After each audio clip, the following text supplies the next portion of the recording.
kita lihat dari posisi Bentancur atas instruksi Arthur, Chesney memberikan umpan ke Bentancur.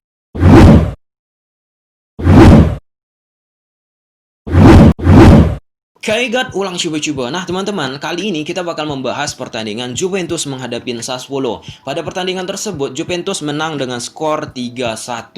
Tetapi kalau teman-teman menonton pertandingan Juve menghadapi Sassuolo, khususnya penggemar fans Juve, memang harus bersabar, memang dak-dikduk melihat pertandingan Juve menghadapi Sassuolo. Banyak PR yang harus diperbaiki. Apa yang harus diperbaiki oleh Andrea Pirlo? Tanpa berlama-lama lagi, kita langsung melihat dan membahas pertandingan Juve menghadapi Sassuolo. Selamat menyaksikan.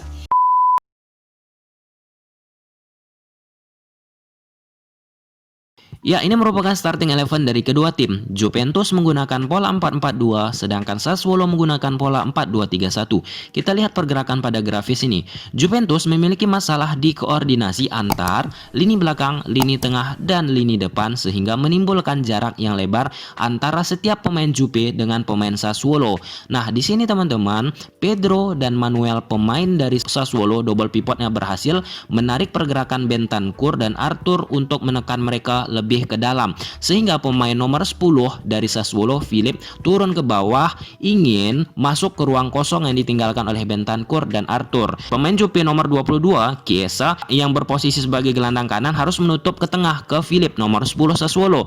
Oleh sebab itu Andrea bakal memberikan umpan ke posisi sebelah kiri Georgios, bek kiri dari Sassuolo, karena kosong akibat Chiesa yang terpancing dan harus menutup posisi nomor 10 pemain Sassuolo. Dan di sini diumpan oleh Andrea ke Georgios, dan Georgios langsung memberikan umpan direct ke lini depan mengharapkan kecepatan dari Traore, teman-teman. Kita lihat. Oke, dan di sini berhasil apa yang dilakukan oleh Sassuolo. Nah, di sini guys, apa yang kita sampaikan di grafis tadi dan di sini dipraktekkan oleh Sassuolo.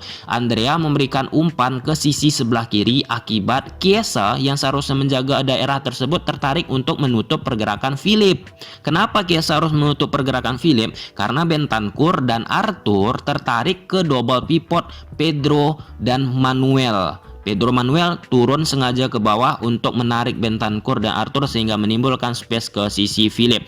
Andrea memberikan umpan ke Georgios. Teman-teman perhatikan di sini Chiesa yang tadi ingin menutup Philip harus kembali ke posisi sebelah kanan. Jarak yang begitu lebar memiliki kesempatan bagi Georgios untuk melakukan direct ke posisi Traore memanfaatkan speed. Kita lihat guys, langsung speed nih. Nah, kalah pemain Juve speed. Sayang kali.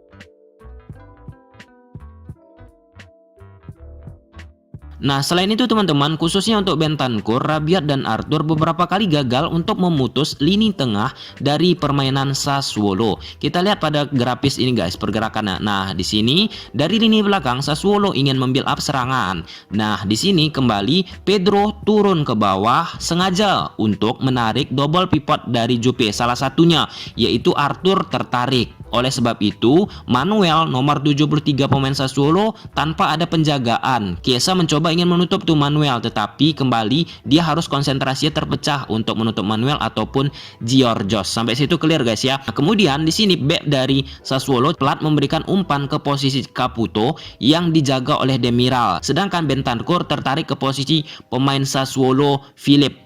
Philip mencoba membawa melebar Bentancur sehingga di lini tengah kekosongan pemain Juve. Kita lihat Plat memberikan umpan, dilakukan dummy oleh Caputo untuk diberikan umpan tersebut ke posisi Manuel. Manuel langsung berhadapan head to head dengan lini belakang dari Juve, tetapi hasil akhir kurang maksimal. Oke, sempurna skema yang dilakukan oleh Sassuolo. Nah, di sini dia guys, grafis yang menggambarkan seperti yang kita jelaskan pada grafis sebelumnya. Dari posisi Plat ingin membuild up serangan, langsung memberikan umpan ke Caput. Demiral ingin memutus umpan yang diberikan Plat kepada Caput. Manuel tanpa ada penjagaan akibat Arthur meninggalkan posisinya yang tertarik ke posisi Pedro. Bentancur tertarik juga ke posisi Philip. Jadi di posisi Bentancur dan Arthur itu sering banget menjadi titik kosong guys ya. Chiesa terbagi fokusnya guys antara menutup Manuel ataupun back dari sebelah kiri Sassuolo dan berhasil guys. Oke, skema berjalan dengan baik. Kita lanjut guys, kembali dari sisi lini tengah Jupe leluasa banget Sassuolo bermain walaupun sudah terkena kartu merah. Di sini Rabiot dan Arthur menunggu Ramsey out of possession karena tertarik ke posisi Manuel. Manuel memberikan umpan ke Traore, Arthur gagal menutup. Kita lihat guys, Manuel memberikan umpan ke Traore. Nah, Arthur terlambat menutup dan Ramsey juga recovery possessionnya telat untuk menjaga dan melakukan covering terhadap Traore. Traore memberikan umpan ke De Vrij. Nah, di sini kembali Gianluca juga pemain sebelah kiri Jupe terbagi fokusnya untuk menutup Traore ataukah Muldur. Dan berhasillah konsep yang dilakukan oleh Sassuolo bermain dari lini tengah, karena di lini tengah Jupe pada pertandingan kali ini seperti klip sebelum yang kita bahas menjadi PR yang harus diperbaiki. Kita lihat guys golnya. Oke, cakep benar. Kembali guys, Arthur dan Rabiot gagal untuk menutup dan memutus serangan dari Sassuolo. Dari posisi Manuel, ini udah kartu merah nih pemain Sassuolo. Nah, di situ ada Rabiot dan Arthur, tapi mereka gagal mutus dan Traore berhasil mengeksploitasi daerah kosong yang seharusnya ditempati oleh Arthur Bentancur. Karena gagal Bentancur dan Arthur memutus, itu menjadi makanan empuk berkali-kali dilakukan oleh Sassuolo. Kita lihat guys. Oke, langsung berhadapan. Yah. Aduh. Oke.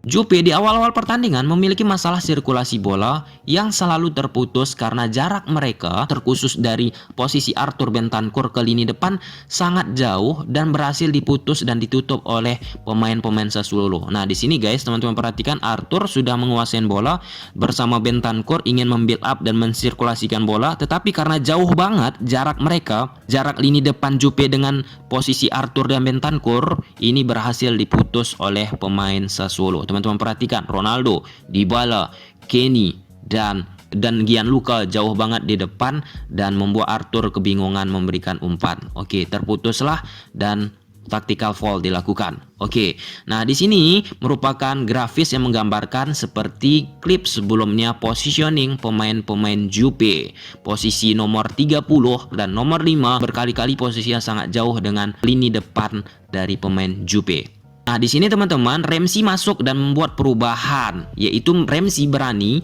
mengambil posisi tengah untuk menjelajahi daerah tersebut. Nah, di sini Arthur dan Bentancur mencoba membuild up serangan. Ramsey menjembati lini tengah ke lini depan karena sebelumnya tidak ada pemain yang menjembati daerah tersebut. Arthur memberikan umpan ke Ramsey tetapi berhasil ditutup. Tapi ini udah benar, udah diperbaiki oleh Pirlo. Nah, di sini guys, dengan masuknya Ramsey terasa banget. Di babak kedua, Ramsey berhasil mencetak gol dari umpan yang diberikan oleh Gianluca. Oke, kita lihat guys. Cakep.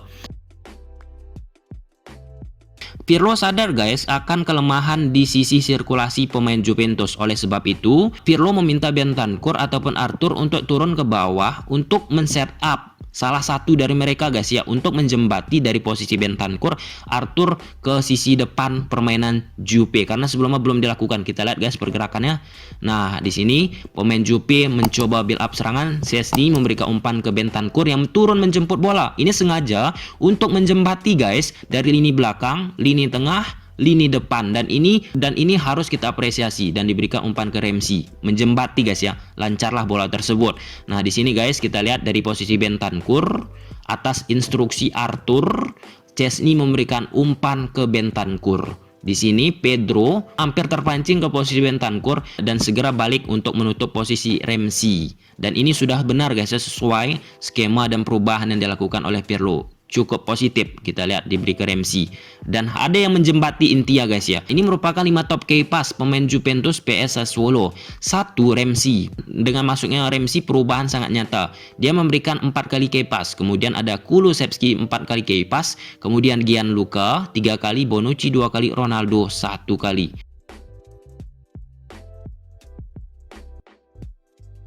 Dengan kartu merahnya pemain Sassuolo terasa banget bagi Sassuolo di lini tengah. Keseimbangan pun mulai goyang. Nah, di sini Rabiot berhasil mendapati bola di sisi tengah. Manuel yang seorang gelandang bertahan, pemutus serangan, ketinggalan. Karena kekurangan pemain, Traoré tertarik untuk menutup posisi Rabiot. Kemudian Rabiot ingin memberikan umpan tetapi di interception. Kita lihat dulu guys. Nah di sini awalnya Traoré tertarik ke posisi Rabiot untuk menutup pergerakan Rabiot.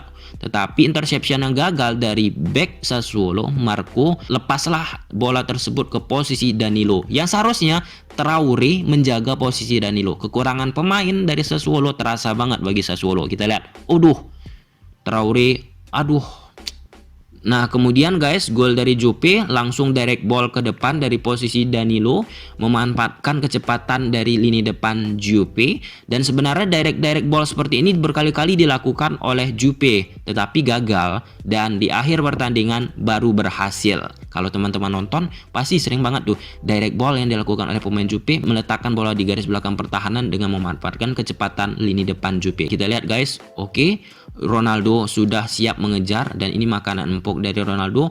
Salah satu pemain lini belakang Sassuolo, Marco, yang seharusnya menjaga posisi Ronaldo, out of position dan bumerang bagi Sassuolo dan berbuah gol.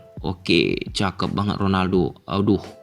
Ini merupakan XG dari kedua tim. Jupe mendapatkan XG 3.04, Sassuolo mendapatkan nilai XG 0.54. Nah, jadi teman-teman, kesimpulan pada pertandingan Jupe menghadapi Sassuolo, PR Jupe kembali terulang, yaitu jarak antar lini pemain-pemain Jupe, koordinasi pemain-pemain Jupe menjadi problem yang harus terperbaiki oleh Pirlo ke depannya.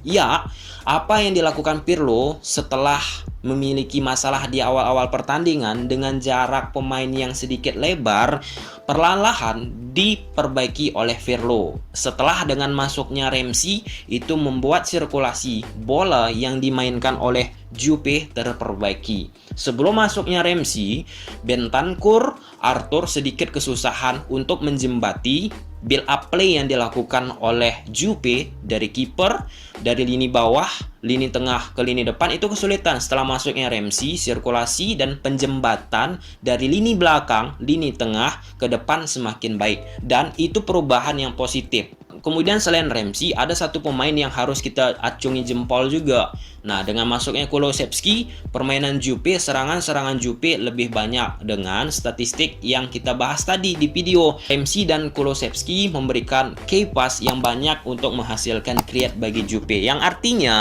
pergantian, perubahan yang dilakukan oleh Pirlo, ada hal positif yang terjadi. Dan memang harus bersabar guys ya, karena banyak banget yang harus diperbaiki. Sebenarnya guys, Jupe ini bagus, tetapi ada satu pertandingan bagus banget, ada satu pertandingan so-so biasa aja, ada satu pertandingan kok gini ya Jupe ya, nggak seperti kemarin ya. Nah artinya apa? Masih ada yang perlu kita sabari dengan taktik dan strategi yang digunakan oleh Pirlo. Oke guys, sampai sini aja videonya. Kalau suka teman-teman video ini udah tahu apa harus kalian lakukan. See you the next video. Bye.